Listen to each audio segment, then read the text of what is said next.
दुःखाची गोष्ट आहे।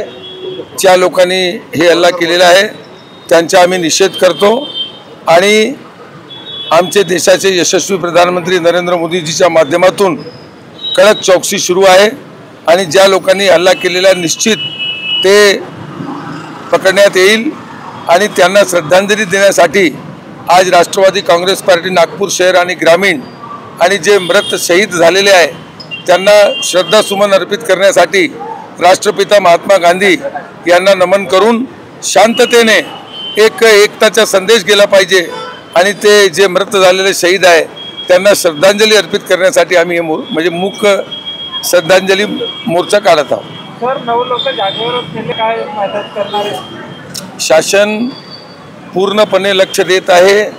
केंद्र सरकारच्या एक मिनिटावर लक्ष आहे आणि कुठेही